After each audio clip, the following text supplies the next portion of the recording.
2023ರ ಚುನಾವಣೆಯಲ್ಲಿ 130ರಿಂದ 140 ಸ್ಥಾನ ಗೆಲ್ಲುವ ವಿಶ್ವಾಸವಿದೆ ಎಂದು ಹಾಸನದಲ್ಲಿ ಮಾಜಿ ಸಿಎಂ ಎಚ್.ಡಿ. ಕುಮಾರಸ್ವಾಮಿ ಹೇಳಿಕೆ ನೀಡಿದ್ದು, 2006ರಲ್ಲಿ ನನ್ನ ತಂದೆಯವರ ಇಚ್ಛೆಗೆ ವಿರುದ್ಧವಾಗಿ ಹೋದೆ. ಅದರ ಪರಿಣಾಮವಾಗಿ ಅವರ ಆರೋಗ್ಯಕ್ಕೆ ತೊಂದರೆಯಾಯಿತು.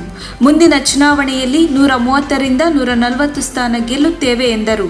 ನನ್ನ ಜನ್ಮಭೂಮಿಯಿಂದ ಸವಾಲು ಸ್ವೀಕರಿಸಿ ಹೊರಟಿದ್ದೇನೆ. ಪ್ರಜ್ವಲ್ ರೇವಣ್ಣ, ಸೂರಜ್ ಎಲ್ಲರ ಭವಿಷ್ಯ ನನಗೆ ಮುಖ್ಯ. ಜನಪರ ಸರ್ಕಾರ ರಚನೆಯಾಗಲು ನನಗೆ ಸಹಾಯ ಮಾಡಿ ಎಂದು ಮಾಜಿ ಸಿಎಂ ಎಚ್.ಡಿ. ಕುಮಾರಸ್ವಾಮಿ ಹೇಳಿಕೆ ನೀಡಿದರು.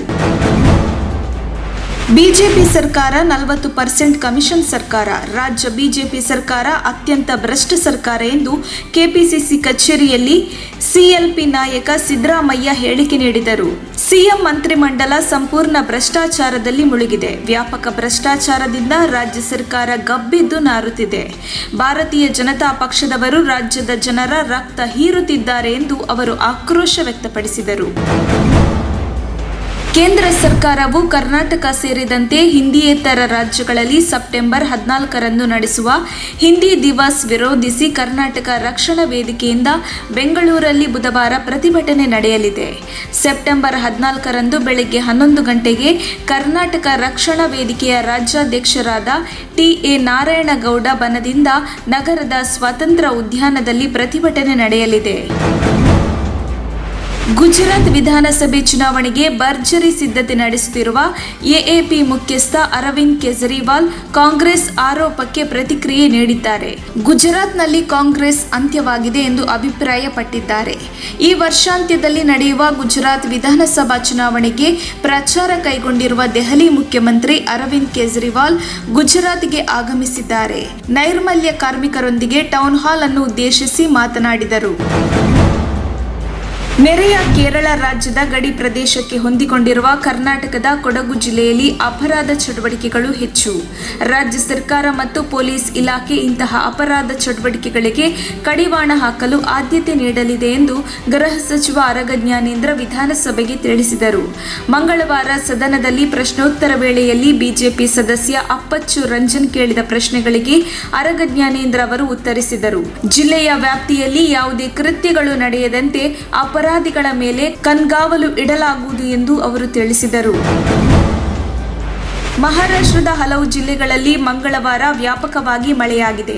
ಮುಂಬೈ ಮತ್ತು ಸುತ್ತಮುತ್ತಲಿನ ಪ್ರದೇಶಗಳಲ್ಲಿ ಇಂದು ಬೆಳಗ್ಗೆಯಿಂದ ಭಾರೀ ಮಳೆಯಾಗುತ್ತಿದ್ದು, ಭಾರತೀಯ ಹವಾಮಾನ ಇಲಾಖೆಯು ನಗರದಲ್ಲಿ ಮಳೆ ಪ್ರಮಾಣ ಮತ್ತಷ್ಟು ಹೆಚ್ಚಾಗಬಹುದು ಎಂದು ಎಚ್ಚರಿಸಿದೆ. ಮಹಾರಾಷ್ಟ್ರದ ರಾಯಗಢ, ರತ್ನಗಿರಿ ಮತ್ತು ಸತಾರಾ ಜಿಲ್ಲೆಗಳಿಗೆ ಹವಾಮಾನ ಇಲಾಖೆಯು ಆರೆಂಜ್ ಅಲರ್ಟ್ ಘೋಷಿಸಿದೆ. 3 ಜಿಲ್ಲೆಗಳ ಹಲವೆಡೆ ಭಾರೀ ಮಳೆಯಾಗುವ ಸಾಧ್ಯತೆ ಇದೆ ಎಂದು ಹವಾಮಾನ ಇಲಾಖೆಯು ಎಚ್ಚರಿಸಿದೆ. ಭ್ರಷ್ಟಾಚಾರದ ಕುರಿತು ಅವರ ಬಳಿ ದಾಖಲಾತಿ ಇದ್ರೆ ಕೊಡಲಿ, ನಾನು ಬಹಿರಂಗ ಚರ್ಚೆಗೆ ಸಿದ್ಧಳಿದ್ದೇನೆ ಎಂದು ಜೆಡಿಎಸ್ ಶಾಸಕರಿಗೆ ಮಂಡ್ಯ ಸಂಸದೆ ಸುಮಲತಾ ಅಂಬರೀಶ್ ಸವಾಲು ಹಾಕಿದರು. ಮಂಡ್ಯ ತಾಲೂಕು ಬಿ ಹೊಸೂರು ಕಾಲೋನಿಯ ಅಕ್ಕ ಮಹಾದೇವಿ ಮಹಿಳಾ ವಿವಿ ಕಾರ್ಯಕ್ರಮಕ್ಕೆ ಆಗಮಿಸಿದ ವೇಳೆ ದಳಪತಿಗಳಿಗೆ ಓಪನ್ ಚಾಲೆಂಜ್ ಹಾಕಿದರು. ನಾನು ಕಮಿಷನ್ ಪಡೆಯೋಕೆ ಇಲ್ಲಿ ಎಂಪಿ ಆಗಿಲ್ಲ, ನಾನು ಅಂಬರೀಶ್ ಹೆಂಡತಿ, ನಮಗೆ ನಮ್ಮ ಕುಟುಂಬಕ್ಕೆ ಯಾವುದೇ ರೀತಿಯಾದ ತೊಂದರೆ ಇಲ್ಲ, ಹಣ ಮಾಡೋ ಅವಶ್ಯಕತೆ ನಮಗಿಲ್ಲ ಎಂದು ಅವರು ಹೇಳಿದರು. ಭಾರೀ ಮಳೆ ಮತ್ತು ಪ್ರವಾಹ ಬೆಂಗಳೂರಿನ ಮೇಲೆ ಭಾರೀ ಪರಿಣಾಮ ಬೀರಿದೆ.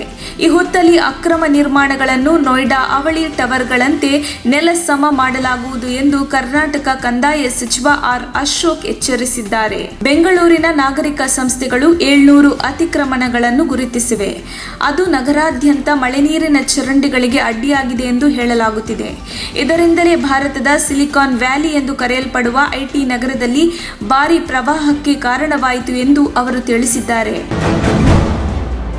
ಬಿಜೆಪಿ ರಾಷ್ಟ್ರೀಯ ಕಾರ್ಯದರ್ಶಿ ಸಿ.ಟಿ. ರವಿ ಅವರು ಸಿದ್ದರಾಮಯ್ಯನವರನ್ನು ಹೀಯಾಳಿಸಿ ಮಾತನಾಡಿದ್ದಾರೆ ಎಂದು ಆಕ್ರೋಶ ವ್ಯಕ್ತಪಡಿಸಿ ಮೈಸೂರಿನ ಹಿಂದುಳಿದ ವರ್ಗಗಳ ಜಾಗೃತಿ ವೇದಿಕೆಯ ಸದಸ್ಯರು ನಗರದಲ್ಲಿ ಇಂದು ಪ್ರತಿಭಟನೆ ನಡೆಸಿದರು.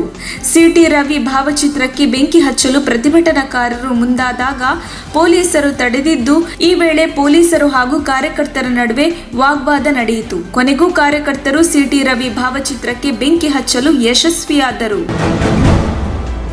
ತವರು ಮನೆಯಿಂದ ಬಾರದ ಹಿನ್ನೆಲೆ ಪತ್ನಿ ಮೇಲೆ ಪತಿ ಗುಂಡು ಹಾರಿಸಿದ್ದ ಘಟನೆ ಬೆಳಗಾವಿ ಜಿಲ್ಲೆ ಅಥಣಿಯಲ್ಲಿ ಸೆಪ್ಟೆಂಬರ್ 14ರಂದು ನಡೆದಿದೆ. ಶಿವಾನಂದ ಎಂಬುವವನು ತನ್ನ ಪತ್ನಿ ಪ್ರೀತಿ ಮೇಲೆ ಗುಂಡು ಹಾರಿಸಿದ್ದಾನೆ. ಲೋಕೋಪಯೋಗಿ ಇಲಾಖೆಯಲ್ಲಿ ಗುತ್ತಿಗೆದಾರರಾಗಿರುವ ಶಿವಾನಂದ ಕಾಲೇಬಾಗನನ್ನು ಪೊಲೀಸರು ಬಂಧಿಸಿದ್ದಾರೆ.